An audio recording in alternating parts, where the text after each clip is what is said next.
Bonjour à tous, bienvenue dans le portrait de la semaine. Vous connaissez l'émission. Dans ce face-à-face, un invité vient nous parler de son parcours et de sa vie.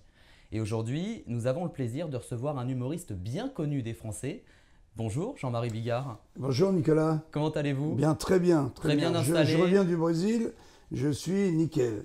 J'ai bien dormi avec le décalage horaire. À 10h, tu tombes dans ton assiette le soir. Ouais. Et à 7h, tu es debout et tu attends que les magasins ils ouvrent. Donc j'ai fait de la marche et je me suis occupé de moi. J'ai mangé léger, j'ai fait du sport et donc je suis en pleine forme. Alors on va tourner ensemble la première page de ce livre consacré à votre histoire. Vous êtes né à Troyes et enfant, l'école n'était pas un univers que vous appréciez particulièrement, un peu par cet esprit d'enfermement. D'ailleurs, à la maison, vous écoutiez en boucle des disques de Robert Lamoureux Oui, et vous oui. vous amusiez en classe à les reproduire.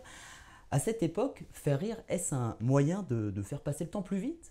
Non, non, c'est juste que c'est comme si Robert Lamoureux m'avait donné son jouet et j'avais le droit de jouer avec, quoi. C'est-à-dire que je lui ai dit de son vivant, Robert, je t'ai tout piqué, tu m'entends, tes intonations, les ruptures, tes ellipses, tes gags à tiroir, ta vitesse. Je t'ai tout pris. Mais il me dit, tu m'as rien pris du tout, tu l'avais en toi, sauf que je me suis amusé dans ma longue carrière, qui a plus de 30 ans, vers mon 7e spectacle, un truc comme ça, je me suis amusé d'abord à dire, tiens, je vais vous faire 7 minutes de Robert Lamoureux. Et les gens croisaient les bras, tu vas voir comme c'est bizarre le public, et ils n'étaient pas contre, tu vois, bon, ils écoutaient, ha ha ha, bon, bien, voilà. Et Pierre Palman, mon ex-ami, qui m'a traité d'humoriste lambda il n'y a pas longtemps. Mais Dans bon, l'émission, on n'est pas couché. Ouais, mais je m'en branle un petit peu, hein, c'est une erreur de jeunesse. Et il me dit, mais non, tu ne dois pas dire ça, tu dois le faire, et tu le dis après. Il m'a donné ce conseil merveilleux. Le lendemain, j'ai fait les 7 minutes, tout le monde dépouillé de rire, à se manger les genoux. Et seulement après, je disais, ben voyez, mesdames et messieurs, les 7 minutes que je viens de vous faire, ça a 45 ans, exactement. C'était Monsieur Robert Lamoureux. Ah. Et seulement après, je faisais un petit poème. Je dis, si vous avez 2 minutes 15 à me consacrer, je voudrais vous réciter un petit poème de Robert Lamoureux que je trouve extraordinaire sur la fatigue. Et je récitais l'éloge de la fatigue de Robert Lamoureux. Et je lui dis, mais c'est... J'ai dit, Robert, c'est du Cyrano de Bergerac, toi, c'est un alexandrin. Et il me dit, tu crois pas si bien dire, parce que j'ai écrit ce poème après avoir vu Cyrano de Bergerac au Sarah Bernard. Et les alexandrins me couraient dans la tête, je pouvais pas dormir. Et à 6h du matin, j'ai pondu ce poème. Oh, c'est un petit peu pompier, me dit-il. J'ai dit, putain, Robert, je vais bien écrire pompier comme toi. Une grande histoire d'amour avec ce mec à qui je dois tout, qui m'a donné très jeune des outils extrêmement efficaces, très tranchants, tu vois, qui à coup sûr faisaient rire. Et je connais tout le répertoire de Robert Lamoureux absolument par cœur. Et à l'école, c'est vrai que je me distinguais.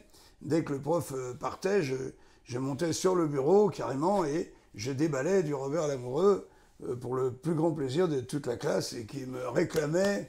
J'avais déjà des holas dans la classe à partir du CM2, tu vois. Et ensuite, 6e, 5e, j'étais la star avec mon Robert Lamoureux. Alors c'est vrai que plusieurs personnes disent ne pas aimer votre adolescence, mais vous avez confié dans l'émission Folie passagère sur France 2 que vous aimeriez encore aujourd'hui avoir 13 ans. Ah mais je le disais d'ailleurs dans un de mes spectacles, si une fée arrivait maintenant et qu'elle me dise, Monsieur Bigard, vous avez une année à revivre, je dirais 13-14. 13-14. Le moment, mais milliardaire, comme je ne le serais plus jamais de ma vie. Dieu sait si j'aime mes enfants, mes 2 petits jumeaux, mon grand-fils qui est au Brésil, que je viens d'aller voir. Ils sont aussi importants que ma vie et ma femme, bien sûr, Lola. mais je ne serai plus jamais aussi heureux que l'adolescent de 13 ans que j'étais. J'étais déjà un homme, aucune responsabilité. T'as 13 ans, un petit peu d'argent de poche, même si mes parents étaient pauvres. J'avais tout pour être absolument l'homme le plus heureux du monde, sans avoir aucun souci du lendemain. Donc moi, la puberté, tout ça, j'ai vécu ça avec un bonheur absolument incroyable qui me porte d'ailleurs toujours. Je rebondis constamment sur ce bonheur d'avoir été une star, tu m'entends, dans la cour de récréation, bien pire, bien mieux, bien plus grandiose que quand j'ai fait le Stade de France pour 52 000 personnes et que dans la même année, j'ai fait 19 zéniths, ce que personne n'a jamais accompli, tu vois. Un bonheur total. Quand vous rejoignez Paris, vous avez un rêve, c'est le théâtre de Bouvard. Et pendant 6 mois, vous attendez d'ailleurs Philippe Bouvard à l'entrée des locaux, à chaque fois des refus. Mais un jour, un sketch est retenu avec l'animateur Tex. Alors il vous propose de rester dans l'ombre et pas dans la lumière. Est-ce à ce moment-là que vous vous êtes dit que pour vivre de votre passion, il fallait être persévérant, Jean-Marie Bigard? Oui, c'est ma grande devise, celle que je donne à tous les gamins qui nous regardent. Ce ne sont pas ni les plus grands ni les plus forts qui gagnent. Ceux qui gagnent, ce sont ceux qui ne s'arrêtent jamais. Et moi, je ne m'arrête jamais. Et à cette époque-là, je te jure, j'en ai plein le cul, vraiment. Hein. En fait, tu as juste inversé dans mon histoire. D'abord, je suis arrivé avec Tex, et on a tout de suite été pris par Bouvard. Et ensuite, j'ai ramé pendant 6 mois à l'attendre au début du studio Gabriel. J'attendais qu'il arrive le matin. Et donc, il ne s'arrêtait jamais. Hein. Il continuait à marcher. Hein. Tu dis, Monsieur Bouvard, j'ai une idée de sketch, ça serait le mec, machin, non, non. Trois idées sur 8 mètres de marche. Non. Sinon, un instituteur, non. Et la maîtresse qui, non. Et quand il ressortait, je préparais 3 autres thèmes. Et il ressortait, on faisait les 8 mètres dans l'autre sens. C'est non. un éboueur, non. C'est une pute qui, non. Non. 6 mois. Et un coup, qui est fait pas comme un autre, j'ai dit, c'est le gamin qui ramène ses notes à la maison. Oui, montrez-moi ça dans 1 heure. Ah. Montrez-moi ça dans 1 heure. À la fin, je finissais par lui proposer n'importe quoi, ça devenait presque drôle. Et tout d'un coup, les notes, il a dit, oui, vous me montrez ça tout à l'heure. Et il fallait lui montrer ça tout à l'heure. Donc il me détestait, c'était épidermique, il ne pouvait absolument pas me saquer. Il devait être fatigué de voir ce mec, ce campagnard que j'étais, l'attendre, guetter comme le chat guette la souris, tu sais. Il attend, et là il y a le trou de la souris, elle va sortir. Donc je guette, elle va sortir, et quand elle va sortir, clac, je vais l'attraper. Donc il devait être extrêmement irrité. Je devais avoir de l'urticaire géant de voir que j'insistais comme ça, quoi. Alors je me suis mis à écrire d'autres sketchs que les autres ont fait. Et il y a eu un moment, j'avais écrit un sketch sur un pastiche de western qui était très très drôle. Il y avait 8 comédiens, tous étaient très contents. J'avais donné vraiment un rôle sympa pour chacun. Et je regarde les auditions, donc, quand il auditionne les sketchs, et là, il se lève, il dit, mais mes enfants, on tient un truc énorme, ok? Alors, il dit là, je veux que vous me fassiez au moins 6 minutes avec ce sketch. Et moi, dans ce sketch, je m'étais mis quand même un petit rôle, j'essayais de passer le pied dans la porte, où je faisais salut, et je m'en allais, tu vois. Et comme ça, j'ai touché le cachet. J'avais joué un sketch, je sais plus combien, c'était en francs. À l'époque, ça devait être le passage, je devais être à 1000 francs, un truc comme ça. Mais moi, avec 1000 francs, je bouffais le mois entier. J'étais tout seul, j'avais que moi à penser. Je mangeais 2 œufs le matin, un Mars l'après-midi, et puis rouler casquette, tu vois. Et là, il réunit les comédiens, il dit bah, c'est formidable, c'est vachement bien, mais pourquoi vous travaillez avec lui, là? Pourquoi vous travaillez avec lui? Et ils lui disent, ben, Monsieur Bouvard, parce que c'est lui qui a écrit le sketch. Ah, ouais, d'accord, ouais. Mais évitez de travailler avec lui. Et pourtant, le sketch était Et génial. donc moi, j'évitais les objets contendants, j'essayais de ne pas me donner la mort dans le caniveau d'en face, tu vois, parce que c'était très dur d'être méprisé à ce point. Et voilà quoi. Et puis, ensuite, il y a la classe qui arrive. Et là, tu allais certainement me poser des questions. Exactement. Mais là, je vais le faire, Nicolas. De temps en temps, fais un plan sur Nicolas qui m'écoute. Hein? Comme ça, il a au moins, tu vois, qu'il n'ait pas un emploi fictif. Tu vois. Et donc, je fais la classe, je rencontre Laurent Baffy. Je fais 200 sketchs. Ouais, je fais 200 sketchs avec lui dans la classe et on écrit mon premier one man show, j'allais dire one woman parce qu'en ce moment je joue nous les On va en femmes. parler. Ah, mais, et donc qui s'appelle Vous avez dit Bigard. Il se passe un truc merveilleux que je sais pas si tu m'aurais si tu avais prévu de me poser la question de qui a fait l'affiche de Vous avez dit Bigard. Tu n'avais pas prévu? Non, parce qu'on va Alors, pouvoir je regarder vais une petite vidéo souvenir d'ailleurs. Ah, Bah, d'accord. allez-y, hein, allez-y. Mais je peux te raconter? Bien sûr. Donc je suis fou amoureux de Georges Wolinski, bien sûr, d'où ma peine au moment des attentats. C'est vers, je peux te dire, les élections, c'est avant donc les élections de 81. Et je fais une thérapie à ce moment-là, je fais une dynamique émotionnelle de groupe qui a fait que je suis devenu Jean-Marie Bigard, que j'étais déjà, mais je me suis approché de moi. C'est ça le principe d'une thérapie de groupe, une thérapie de groupe émotionnelle. Donc on ressent, on ne cherche pas à analyser ou à comprendre, mais à ressentir. Et j'apprends dans cette thérapie qu'au lieu de dire, comme je faisais avant, je vous demande pardon, mais est-ce qu'il y aurait une possibilité pour que je parle à monsieur Wolinski, le Nouvel Obs, parce que comme je suis comédien et que je cherche quelqu'un pour faire mon affiche, j'aurais voulu que... Et j'apprends en thérapie, grâce à Étienne Jalinck, mon Étienne à moi, qui dit frappe à la porte, on t'ouvrira, c'est presque biblique. Demande, simplement. Ne t'excuse pas de demander. Alors tu sais ce que je fais? Non. Je prends mon téléphone, j'appelle le Nouvel Obs et je dis Wolinski, s'il vous plaît. Et on me répond ne quittez pas. Ah. Tu vois ce que je La veux dire? persévérance, on en parlait à l'instant. Ouais. Et le passage là, la demande directe, Wolinski, s'il vous plaît. Donc personne ne peut dire, on m'aurait jamais passé Georges Wolinski, j'avais dit je vous demande pardon madame, mais voilà, je suis un jeune comédien, j'aurais voulu que, elle aurait déjà raccroché avant même que je lui demande. Est-ce que je peux parler à monsieur Wolinski? Non. Personne ne dit Wolinski, s'il vous plaît, sans être obligatoirement un intime de Wolinski. Donc, pour ouvrir la porte qui est là-bas, il faut déjà en ouvrir 3 ou 4. C'est les secrétaires, les machins, le mec d'un. Et tu accèdes direct à Dieu. Tu vois ce que je veux dire? Wolinski, s'il vous plaît, ne quittez pas.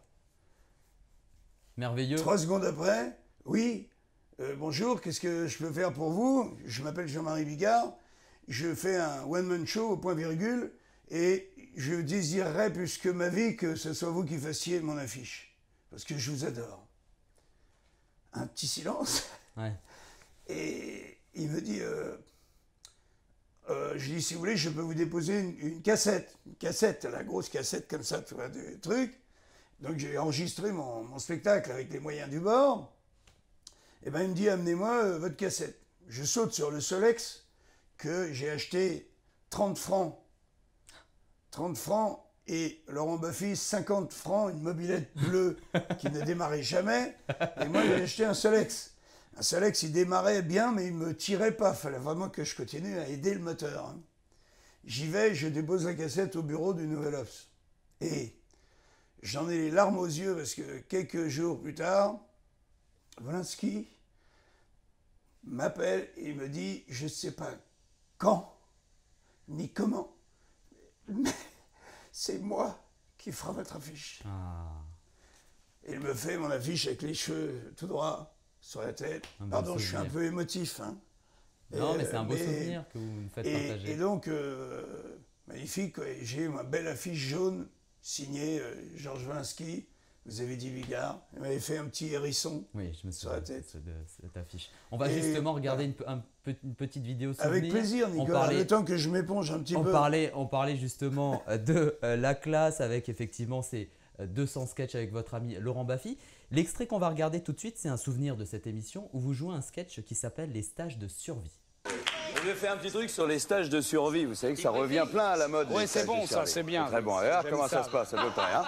Bon, alors, les gars, ça fait 5 jours maintenant qu'on passe dans la forêt ensemble. Alors, on va s'arrêter parce que j'ai 2-3 petits trucs à vous signaler. Hein? Bon, alors d'abord, je vous rappelle le principe de ce stage. Hein? On part dans la forêt tout seul et on se démerde dans la nature pour manger, boire, dormir et même se soigner. Hein? Bon, alors par exemple, Charles-Édouard, tu remballes ta carte bleue puis ton chéquier parce qu'ici, ça te sert à rien. Hein? Ça suffit. Bon, alors, de toute façon, la nourriture est partout autour de nous. Tu as Michel, par exemple, à tes pieds, tu as des pissenlits, bah, tu les ramasses, bah, c'est très bon, Michel. Hein? Tu viens de pisser dessus. Tu le fais exprès, Michel, ou quoi? Magnifique, hein. On avait mis au point avec mon frère, mon Laurent, Baffy, les briefings. Parce que quand j'ai rencontré Laurent, l'émission était très loin d'exister. C'était en réunion, il me semble. C'était une réunion, et lui, il avait écrit un sketch « Bravo les mecs ». C'est un mec qui arrive à la mi-temps d'un match de foot. Il arrive, il dit « Bravo les mecs hein. 9-0 à la mi-temps, c'est un record. Hein. » Alors donc, c'est pas foutu, on y croit, on va le gagner ce match-là. Et puis, il interpelle tout le monde. C'est à pisser dans sa culotte de rire. Je tombe amoureux de Laurent, quoi. Tu vois, qui dit c'est pour me faire chier que tu as marqué un but contre ton camp. Ah, tu voulais passer la balle au gardien parce que t'appelles ça une passe? Tu l'as fusillé à bout portant, mon vieux. Pourquoi tu passes tout le temps la balle à Minovic? Mais je me fous que ce soit ton cousin, Minovic. Je te rappelle que Minovic, il joue contre nous, Minovic. Ça me faisait pisser dans mon froc. Et donc, j'ai tout fait pour qu'on soit amis et je l'ai invité à venir me voir au point virgule. Il avait son perfecto, beaucoup de cheveux, donc tu vois, méconnaissable. Et à la fin de Pièces détachées, que je jouais, qui est ma première pièce, que je jouais, il a fait ça, quoi. Comme un petit connard qu'il est, que j'adore. Et on est devenus plus que des amis, des frères. Et maintenant, c'est jusqu'à la mort. Et ça se rapproche, d'ailleurs. Hein. On a l'impression que ça va arriver dans pas longtemps, des fois. Et voilà. Et pour te finir, donc ce spectacle, vous avez dit Bigard, avec mon affiche de Georges Valinsky, les mecs de chez Bouvard décident d'emmener Philippe Bouvard pour qu'il vienne me voir sans lui dire autre chose que ça, on voudrait t'emmener voir un petit jeune. Quand je passais mes auditions chez Bouvard, j'avais les cheveux, on me confondait avec Serge Lama, vraiment, avec la coupe au carré, j'étais presque le sosie de Serge Lama. Et quand on était autour des studios, les gens dans la rue faisaient « Ah, monsieur Lama !» Parce que comme il y avait des vedettes qui étaient censées être à cet endroit-là, la confusion se faisait encore plus facilement, tu vois. Et il vient au point virgule, et il ressort du spectacle, il a dit « Ce mec va aller très loin, très très loin. » Et c'est le cas. Et il m'a pas du tout reconnu, pas une seconde.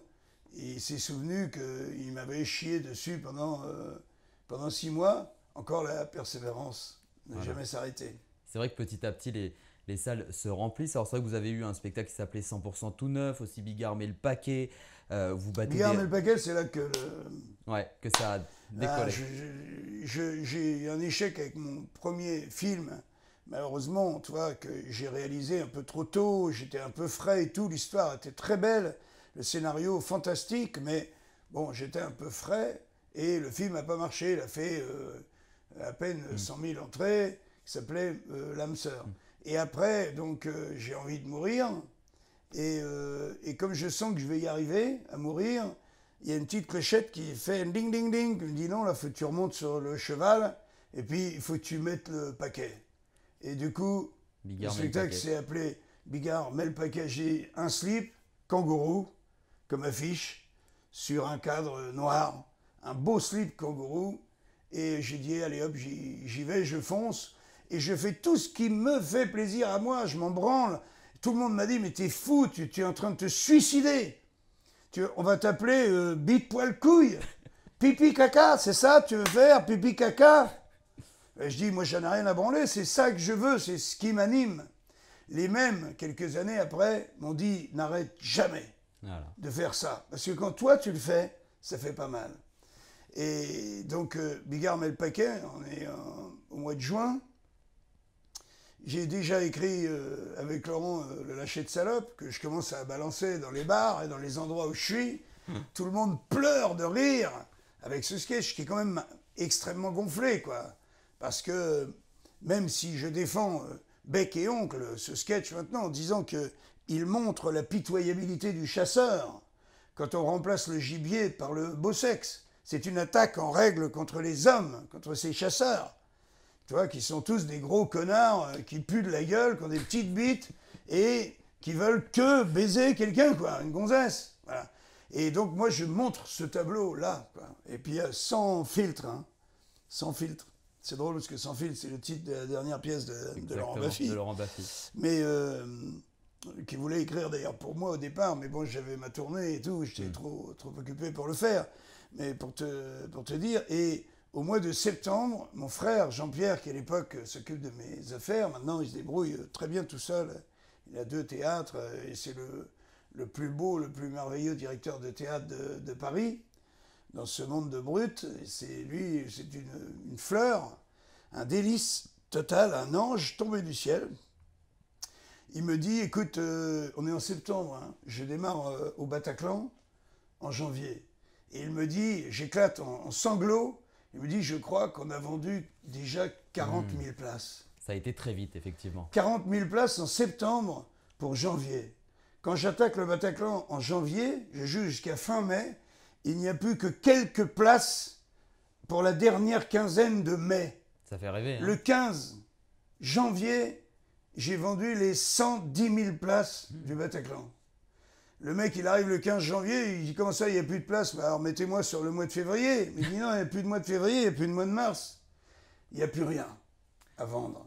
C'est mon grand décollage. À partir de ce stade-là, je ne fais que battre des records jusqu'au Stade de France. On parle justement du Stade de France, parce que, parlant de stade... Là, tu sautes une belle tranche, hein, parce que j'ai fait Bercy. Oui, effectivement. Et vous remplissez quand même ce fameux Stade de France avec quand même plus de 50 000 spectateurs. 52 000.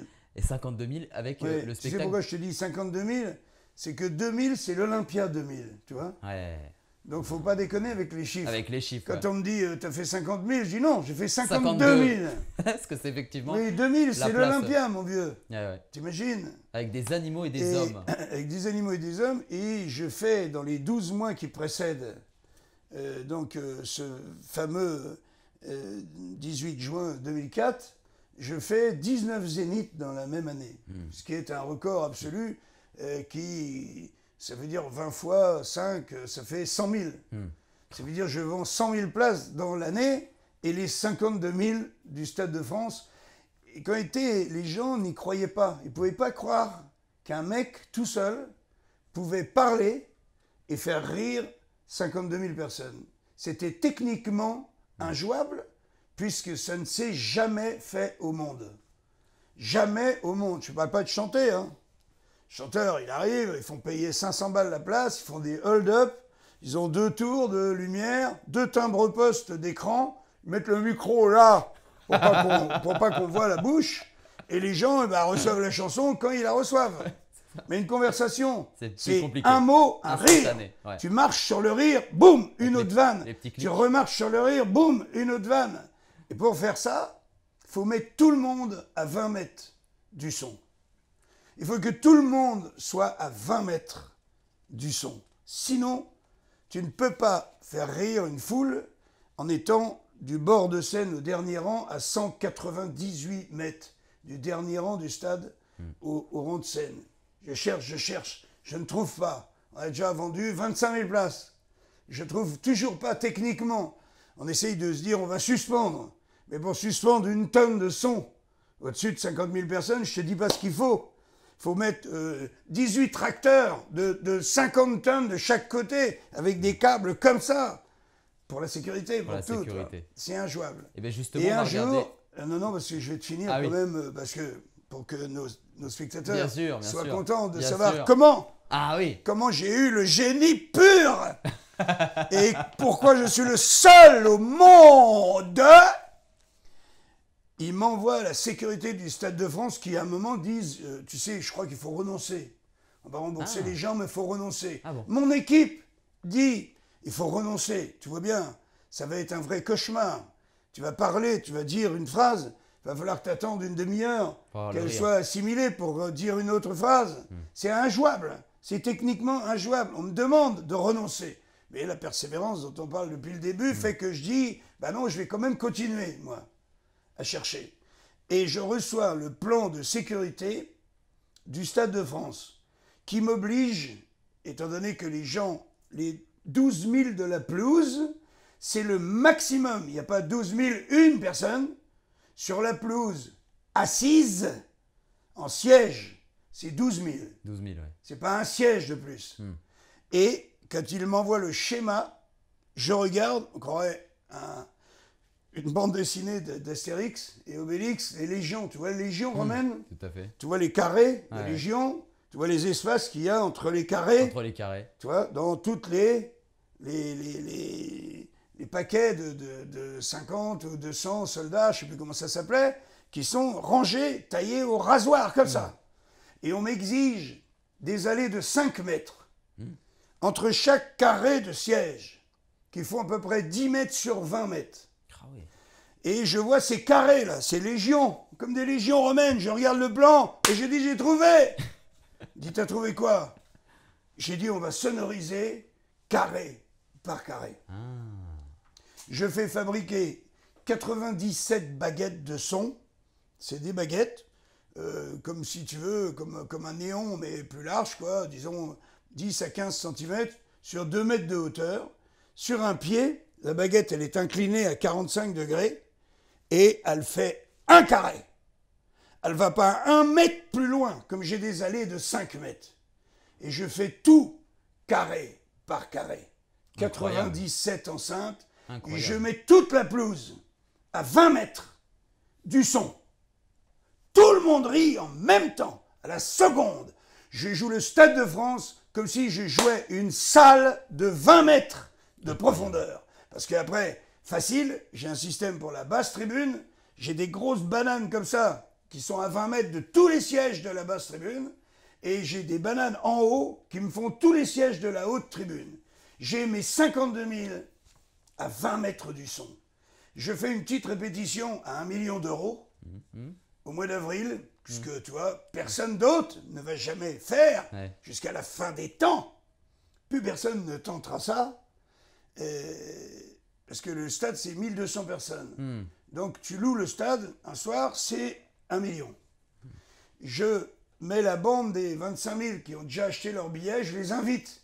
Ils en venaient, je fais un petit rodage, un essayage de son.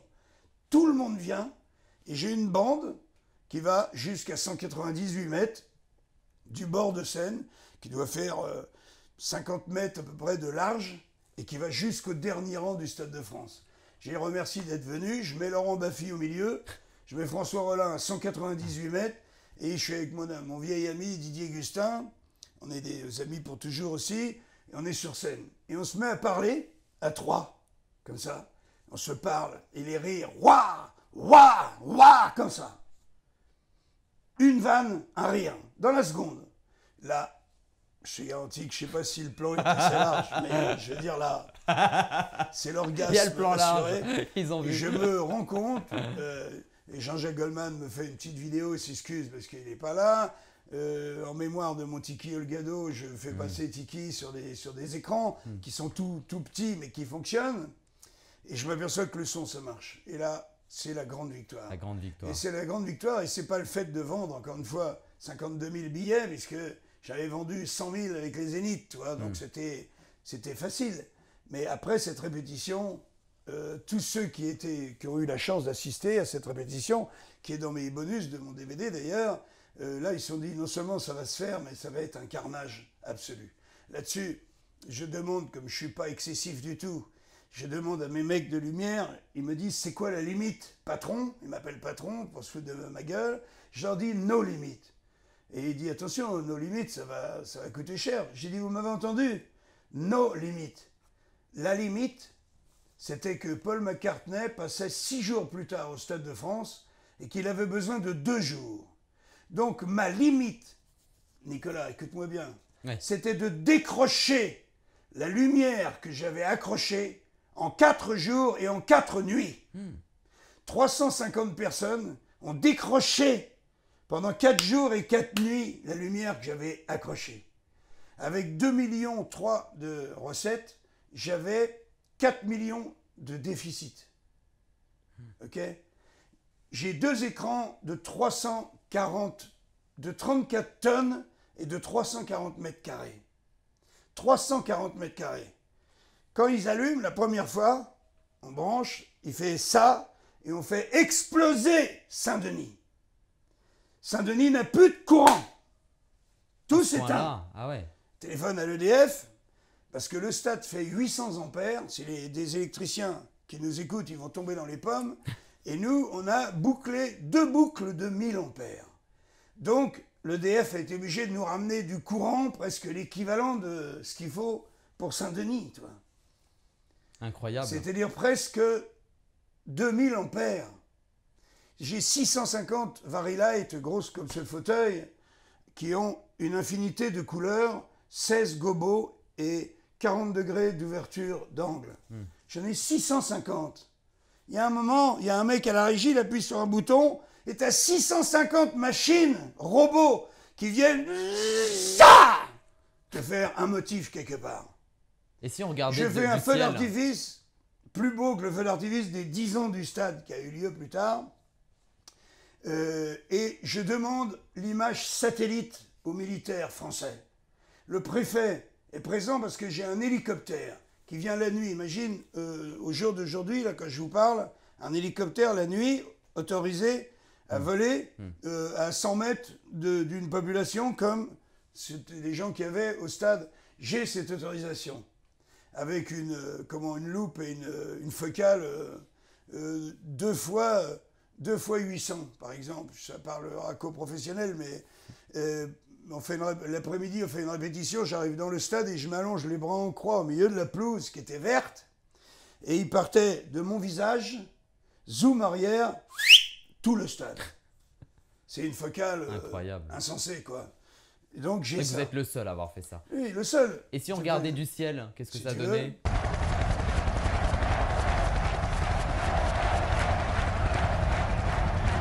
52 000 personnes qui font une Ola de 13 minutes. J'ai le record de la Ola du Stade de France. Merci. Hein. Un Quel beau souvenir, Jean-Marie Bigard. Le plus beau, le plus grand. J'ai quand même 44 fois le phare de la Tour Eiffel. Tu vois, il y a 4 phares sur la Tour Eiffel, des Tout à optiques fait. comme ça. J'en ai 24 sur le toit, j'en ai 20 en bas. Les militaires me demandent de ne pas monter ces faisceaux trop haut pour ne pas gêner l'aviation civile. Je demande aux militaires d'acheter 1 seconde d'une image satellite, c'est militaires qui les vendent, pour la capter, cette image, capter le gâteau de lumière qui est à côté de Paris, qui est mon Stade de France, et le reproduire évidemment dans mes écrans de 340 mètres carrés. Mais je n'ai pas eu l'autorisation des militaires. Et le préfet on s'est décalé de 8 minutes l'arrivée de l'hélicoptère, parce que cet hélicoptère devait venir de 38 à 46. Pas de vers 30 à 40. C'était minuté. À la minute près, il venait de telle minute à telle minute, et ça devait tomber sur la fin de mon spectacle où j'ai quand même fait chanter à 52 000 personnes « Pouette, pouette, coin, coin ». Incroyable. J'ai dit, on est quand même 52 000, on est des adultes, hein. On est consentants, et on Vous va le chanter « Coin, coin, pouette, pouette ». Voilà. Un coin, coin, coin, pouette, pouette, pouette, pouette. Les femmes, tu vois, et après tous ensemble. Grand souvenir, le plus beau de toute ma vie. Quand je partirai pour le crématorium, on dira, c'est le mec qui avait fait le Stade de France. On va continuer à parler de ce beau parcours, Jean-Marie Bigard. C'est vrai que côté théâtre, vous avez joué dans plusieurs pièces, hein, notamment. On a Le Bourgeois Gentilhomme, on a Clérambert, on a aussi Le Coup de la Cigogne. Oui. Et il est vrai qu'à côté de la scène humoristique, jouer différents personnages au théâtre est venu relativement tard finalement. Bah, c'est-à-dire, Alain Sachs m'appelle un jour et me dit voilà, je voudrais que tu joues je suis en train de monter le bourgeois gentilhomme. Et moi, j'ai dit, oui, évidemment, c'est un des chefs-d'œuvre de monsieur Jean-Baptiste Poquelin, Molière. Mais je lui dis, tu voudrais que je joue quoi? Il me dit, le bourgeois. Je dis, c'est une blague. Il me dit, non, non, non, c'est pas une blague. Me voilà à la librairie en train d'acheter le bourgeois et gentilhomme. J'imagine. Et juste, je compte rapidement que j'ai 635 lignes de texte. Inapprenable! Parce que la prose de bourgeois gentilhomme, après Marivaux, on va dire que c'est le texte le plus inapprenable qui soit. Les alexandrins, ils servaient à quoi? À retenir le texte. Tu retombes toujours sur tes pieds, si j'ose dire, que tu en as 12, par exemple, hein, ou 6, selon que c'est en alexandrin ou en vers. Et donc, me voilà parti. Répétition, avec la pression qui monte, les costumes. Moi, je mets la main dans la poche tout de suite. Je deviens le producteur. Tu vois, je commence par faire un petit chèque d'1 million d'euros pour payer une partie des costumes et du décor. Je sais pas si tu vois. Je me mets sur le dos encore un truc absolument infernal.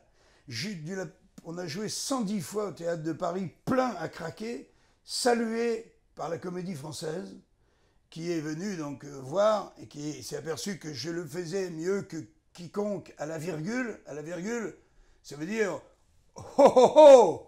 C'est pas ho ho. Hein. S'il y a 3 O, il y en a 3. T'as quand même des mamies au premier rang avec le livret qui regardent si t'as fait ha ha ha comme tu viens de faire ou ha ha. Oui, moi, tu vois, j'en fais ce qui est 3, complètement différent. Tu vois, ils sont là, ils regardent. Ouais. Et même des gens qui ont joué le bourgeois gentilhomme à la Comédie Française. Donc c'était une aventure merveilleuse et un challenge plus fort que le Stade de France le challenge, comme tu l'as compris, était plutôt technique. C'était pas de jouer. Mon spectacle, je le connaissais par cœur. Tu vois, tandis que là, jouer le chef-d'œuvre, essayer d'avoir sa carte de comédien de théâtre en jouant la pièce de Molière qui raconte l'histoire d'un mec qui voudrait avoir la carte qui n'est qu'un bourgeois, mais voudrait avoir la carte de la noblesse de l'époque. Donc je joue ce vers quoi je veux aller, m'acheter cette carte, qu'on puisse plus jamais dire « Ah ouais, mais Jean-Marie Bigard, est-ce que c'est un comédien de théâtre, par exemple, ou de cinéma ?» La question ne se pose plus que tu as fait 6 mois plein à craquer, 1200 personnes tous les jours.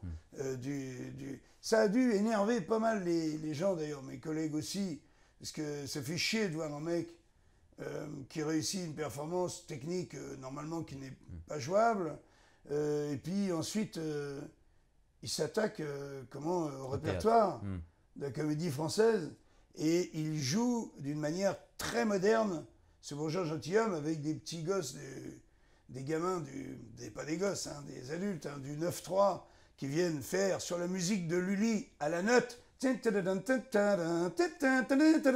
vois, plus vite, mais comme ça, qui dansent en hip-hop sur la musique de Lully, travaillée par Patrice Perrieras. Donc, au bout de 4 ou 5 représentations, je me souviendrai toujours qu'Alain Sachs, il est venu dans ma loge et il n'avait pas les mots, il n'a que pleuré. Et voilà. Il m'a dit, tu es extraordinaire. Je ne pouvais pas penser voir ce que j'ai vu ce soir. Donc, t'imagines, encore un grand, grand moment de bonheur. Vous avez eu également quelques expériences en radio, mais une grande expérience, notamment dans l'émission On va se gêner, l'ancienne émission de Laurent Ruquier. Bien sûr. Récemment, vous avez rejoint Les Grosses Têtes, donc retrouvé oui, tout à fait, oui. Laurent Ruquier sur RTL. Avec grand bonheur, d'ailleurs. Avec grand bonheur, ce n'était pas une trahison, hein, c'était plus... J'avais des petits soucis d'argent et Europe 1 à l'époque, pour me garder, ils m'ont dit... après. Ouais, ils m'ont triplé, ils ont ajouté un zéro, tu vois, à mon salaire. Ouais. Et du coup, pas exactement, c'est un peu trop ce que je dis, mais disons que ça m'arrangeait bien donc de faire la saison et de rester... Les pieds dans le plat. avec Cyril Hanouna, donc, qui avait pris le créneau. Et puis ensuite, j'ai rappelé Laurent, je lui ai dit, j'ai beaucoup de tristesse, on m'envoie encore. On m'a envoyé un coup par téléphone, une blague que je raconte. Il y a Isabelle Motro qui est à côté de moi, à l'époque de On va se gêner. Et je reçois ça et je raconte une blague, je la raconte très bien. Isabelle Motro se fait charbonner à côté de moi, très bien. C'est un Stradivarius, quoi, cette blague. Et j'entends le rire de Laurent, qui me dit c'est la plus drôle que j'ai jamais entendue. Et j'appelle Laurent et je lui dis je t'ai entendu rire sur une blague qu'on m'a envoyée. Ça m'a tellement rappelé le bon temps que je voulais juste te faire un gros bisou. Et il m'avait dit j'ai déjà parlé à la station pour éventuellement ton retour. Et ça s'est concrétisé. Je suis donc avec joie de retour et je suis très fier d'être une grosse tête parce que Laurent, il a élevé vraiment si tu veux, cette émission. Le niveau. Et tout d'un coup, c'est un vrai club. Et si tu veux faire partie de ce club, tu ne dois pas être à la recherche, tu viens pas pour cachetonner, quoi, aux grosses têtes. Tu viens parce que tu mérites ton siège aux grosses têtes. Et c'est pas rien, et j'en suis très fier. Et aujourd'hui, on vous retrouve avec votre spectacle qui s'appelle Nous les femmes. Alors c'est vrai que c'est un 2 en 1. C'est mon 10e spectacle. Et le premier, One Woman Show, Ouais. Jean-Marie Bigard. Expliquez-nous en première partie. Alors vrai que déjà, le premier truc à expliquer, c'est que je numérote mes spectacles pour faire chier tout le monde. Parce que je connais trop d'artistes qui disent nouveau spectacle, et puis en fait il y a quand même la moitié de l'ancien. Ouais. Et puis au bout de 15 représentations, il y en a même plutôt les 3/4, parce que les nouveaux sketchs ils marchent pas. Moi c'est mon 10e spectacle entièrement nouveau. Donc quand je le dis le soir, je vais vous faire un rappel inédit comme tout le reste de ce spectacle. Et je dis on n'est pas nombreux, je suis le seul. C'est simple, ne cherchez pas, je suis le seul. Ou si toi tu as un nom, tu peux essayer de m'en donner un. Je suis le seul mec à avoir fait 10 vrais nouveaux spectacles, intégralement nouveaux. C'est-à-dire tout foutre dans la poubelle, il faut avoir une grosse paire de couilles, tout mettre dans la poubelle, reprendre 2-3 carnets tout blancs et de dire voilà c'est quoi. C'est des inédits. C'est quoi mon 7e, c'est quoi mon 8e, c'est quoi mon numéro 9, c'est quoi mon numéro 10. Et numéro 10, je suis déjà en train d'écrire. Et j'ai un pote que je veux citer qui s'appelle Alil Vardar, qui a donc le Palace et qui a écrit des pièces fantastiques qui jouent 10 ans, 12 ans, Le Clan des Divorcés, 10 ans de mariage, et Abracadabronch qui se joue en ce moment au Palace. Il joue d'ailleurs en matinée, il joue le soir, des fois il joue la deuxième séance, il joue des fois 3 fois dans la journée. C'est un type formidable, extrêmement drôle. Et un matin, il m'appelle, on fait copain parce que ma femme Lola joue dans 10 ans de mariage avec lui. On devient les meilleurs amis du monde. Et un matin, il m'appelle et je crois beaucoup aux idées du matin. Je crois que la nuit, il porte conseil vraiment. Et il me dit, voilà, j'ai rêvé toute la nuit que tu faisais un gigantesque pardon aux femmes. Et je lui dis, mais c'est une idée merveilleuse. Je vais faire mieux que ça. Il me dit, c'est-à-dire, je dis, je vais être une femme. Il me dit, t'es sûr? C'est peut-être pas la peine d'aller jusque-là. Ouais. Je dis, oui, avec le cul, les nichons, la robe rouge, je vais être une femme. Et l'idée, je remercie Alil, si tu me regardes, je t'embrasse, il me donne cette idée, me voilà parti, et donc je me suis amusé à faire la première partie de mon spectacle numéro 10 en femme. Je fais 35 minutes en femme, et après...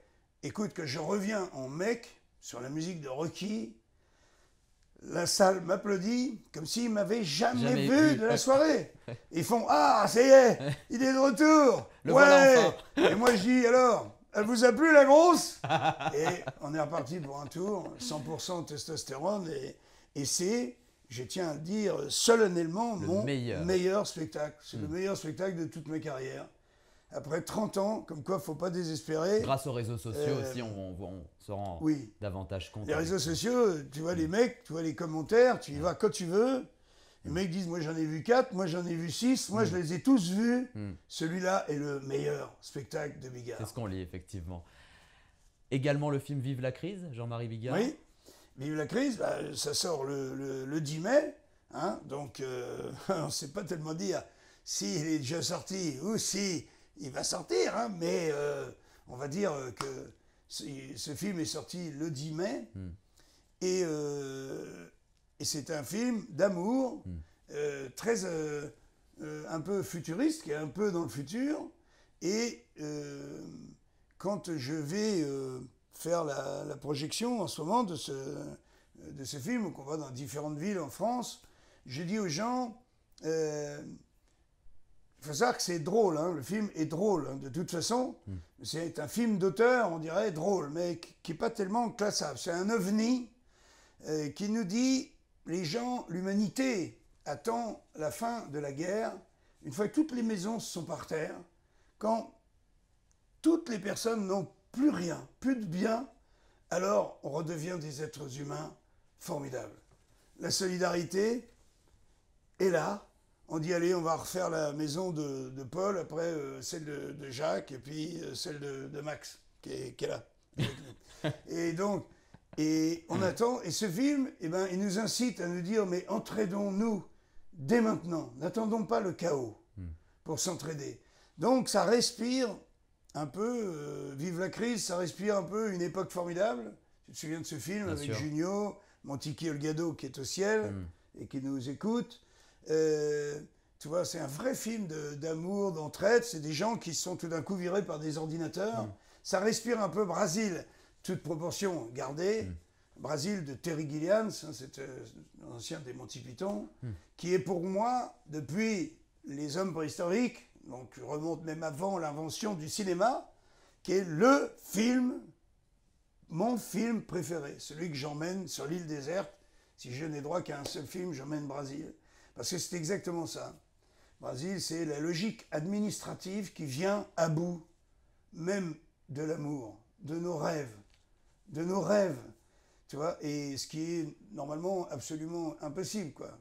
Eh bien, vive la crise, ça respire ça, quoi.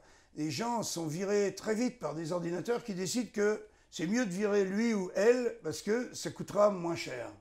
C'est la loi du pognon et des ordinateurs. C'est ce que nous vivons aujourd'hui. Nous sommes dirigés, ce que les Français détestent, c'est qu'il y a un mec à Bruxelles qui appuie sur un bouton, tu n'as pas élu ce mec-là, tu ne le connais pas, tu ne vois pas sa gueule, mais lui, il décide qui te ruine ou qui te vire. C'est ça que les Français ne supportent pas et c'est ce que tous nos hommes politiques ne comprennent pas. Et donc, ces gens-là qui sont virés par des ordinateurs, ils se rebaptisent, ils se retrouvent dans la rue. Moi, je m'appelais Étienne de Quatrebœuf, qui est un vrai nom, hein.